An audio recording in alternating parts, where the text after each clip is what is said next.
नमस्कार दोस्तों, कैसे हैं आप सब। आशा करते हैं आप सभी बढ़िया होंगे। मैं सचिन कंसीडर आईए से आप सभी का स्वागत करता हूं।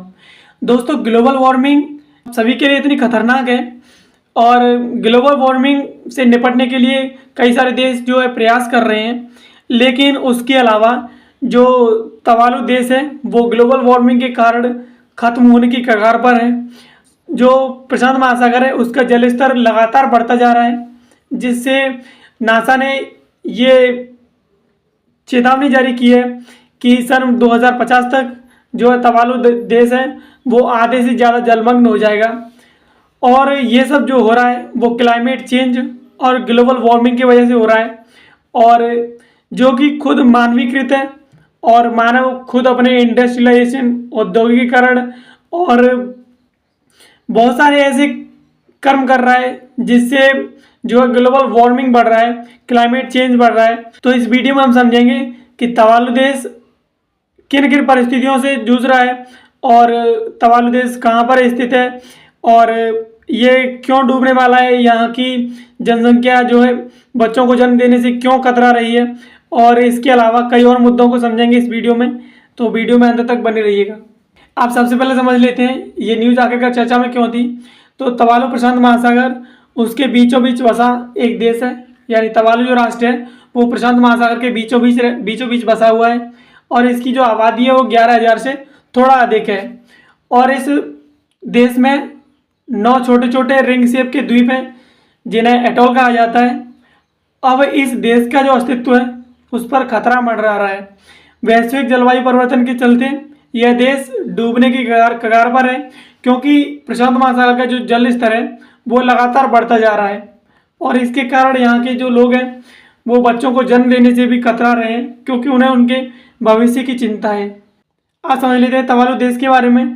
तो जो तवालू देश है वो वाशिंगटन डीसी के आकार का 10वां हिस्सा है, और दक्षिण प्रशांत महासागर में 3 रीफ द्वीपों और 6 अटॉल से मिलकर जो तवालू देश की चोटी है वो समुद्र से लगभग 5 मीटर ऊपर है।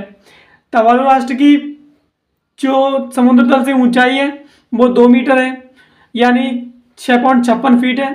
और पिछले 3 दशकों से ग्लोबल वार्मिंग और क्लाइमेट चेंज के कारण यहाँ का जो समुद्र तल का जल स्तर है वो 15 सेंटीमीटर यानी 5.91 इंच कह सकते हैं 6 इंच तक बढ़ गया है, जिससे इस देश के सामने जो है बहुत ज़्यादा समस्याएं खड़ी हो गई हैं।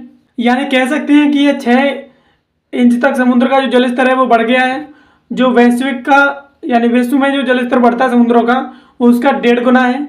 और इसके देखते हुए नासा ने अनुमान व्यक्त किया है कि समुद्र से नियमित ज्वार भाटा के कारण सन 2050 तक यहाँ का सबसे बड़ा जो द्वीप है फुनाफुटी वो आधे से आधा जलमग्न हो जाएगा।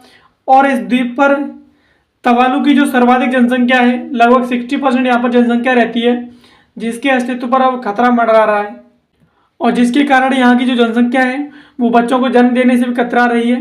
हाल ही में न्यूज़ एजेंसी रॉयटर्स से एक बातचीत के दौरान यहाँ की एक नागरिक फुकानोई लोफाई ने कहा है कि वो फैमिली की प्लानिंग कर रही थी, लेकिन उनको इस बात का डर है कि जब उनके बच्चे बड़े होंगे तब तक ये द्वीप समुद्र में डूब चुका होगा। और ये इतना बड़ा डर है जिसकी वजह से बच्चों की चाहत से भी लोगों को जो है उनके भविष्य की चिंता हो रही है, क्योंकि आबादी को अपनी जगह छोड़कर वहाँ से विस्थापित होना पड़ेगा। और खबर के अनुसार ऐसा भी कहा जा रहा है कि तवालू देश के जो नागरिक हैं उन्हें ऑस्ट्रेलिया अपने देश में पनाह देगा, ऑस्ट्रेलिया अपने देश में उन्हें जगह देगा रहने के लिए। और तवालू जलवायु परिवर्तन के कारण समाप्त होने वाला ये ऐसा पहला राष्ट्र होगा जो जलवायु परिवर्तन के कारण समाप्त होगा, और ये दुनिया के उन पहले देशों में से एक है जिसे बढ़ते महासागरों की चुनौतियों से निपटना पड़ेगा। और यह एक खतरनाक और अनिश्चितकालीन परिदृश्य का सामना कर रहा है। जलवायु में भारी बदलाव के प्रभावों को रोकने के लिए अंतर्राष्ट्रीय प्रयासों के बावजूद निचले जो द्वीप राष्ट्र हैं उनको महासागरों की अपरिहार्य प्रतिक्रिया का खामियाजा भुगतना पड़ रहा है। जैसे जैसे देश जलमग्न होता जा रहा है, छोटा तवालू मानव प्रेरित जलवायु परिवर्तन का पहला शिकार बन सकता है, और पूरे ग्रह के तटों पर होने वाली जो घटना है उनके लिए ये एक अग्रदूत बन सकता है। और इस प्रकार संयुक्त राष्ट्र का मानना है कि जलवायु परिवर्तन के कारण तवालु जो है भूमि का नुकसान झेलने वाला ऐसा पहला राष्ट्र होगा। और समुद्र में डूबने से पहले तवालु राष्ट्र के सामने अन्य कई सारे ऐसे मुद्दे हैं जो उसके डूबने से पहले ही मानव आबादी को इस द्वीप पर जीवित नहीं रहने देंगे। जैसे कि समुद्र जल के बढ़ने के कारण तवालु में जो मीठे पानी का जो जल स्तर है उसकी आपूर्ति में कमी आती जा रही है।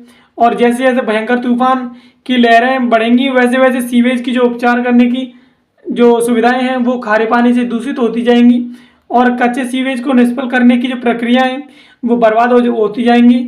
और अनुपचारित जो सीवेज है वो समुद्री पानी के साथ बहकर मीठे पानी के स्रोतों में चला जाएगा, जिससे मीठे पानी की जो पहले ही आपूर्ति कम है वो भी जो बची है वो भी खराब हो जाएगी। और खारे पानी का जो प्रदूषण है उसके कारण यहाँ की जो कृषि उत्पादन है उस पर भी खतरा मंडरा रहा है।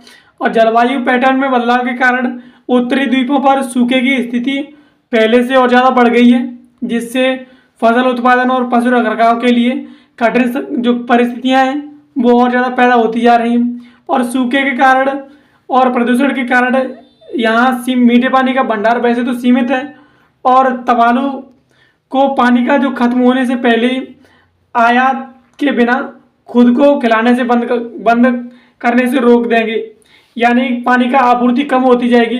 तो ज़रा सी बात है कि मानव अपने फ्यूचर भविष्य के लिए पानी का जो है उपयोग धीरे धीरे कम करता जाएगा। तो दोस्तों इस वीडियो में हमने समझा कि तवालु राष्ट्र जो कि प्रशांत महासागर के बीचों बीच बसा हुआ है, जिसकी आबादी करीबन 11,000 से ज़्यादा है। और तवालु राष्ट्र का जो जिसके आसपास का जो समुद्र का जल स्तर है वो करीबन 6 इंच तक बढ़ गया है, जो अपने आप में बहुत बड़ी चेतावनी है तवालु राष्ट्र के अस्तित्व के लिए। और इसको देखते हुए नासा ने भी जो है चेतावनी जारी की थी कि सन 2050 तक इस देश को बढ़ते ज्वार भाटा के कारण जो है आधे से ज़्यादा इसका जो बड़ा द्वीप है वो जलमग्न हो जाएगा।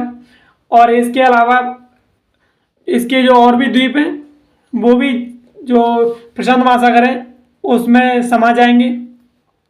और यहाँ के नागरिक जो है बच्चों को जन्म देने से भी कतरा रहे हैं, क्योंकि जो उनका भविष्य है उसको लेकर वो चिंता में है। वहाँ के एक नागरिक का कहना था कि जब उनके बच्चे बड़े होंगे तो तब तक ये जो द्वीप है वो समुद्र में शामिल हो चुका होगा। तो ये एक बहुत बड़ी चेतावनी है उनके लिए और वहाँ से उन्हें पलायन भी करना पड़ेगा। तो आशा करते हैं ये वीडियो आपको पसंद आई होगी। ऐसी वीडियोस को देखने के लिए आप कंसीडर आईएएस यूट्यूब चैनल को सब्सक्राइब कर सकते हैं और इससे संबंधित पीडीएफ के लिए आप जो टेलीग्राम चैनल है उसे भी आप ज्वाइन कर सकते हैं। ये इंस्टाग्राम पर भी है तो आप इंस्टाग्राम पर भी इसे फॉलो कर सकते हैं। वीडियो देखने के लिए आप सभी का धन्यवाद। मिलते हैं किसी अगले वीडियो में किसी नए टॉपिक के साथ। तब तक के लिए जय हिंद।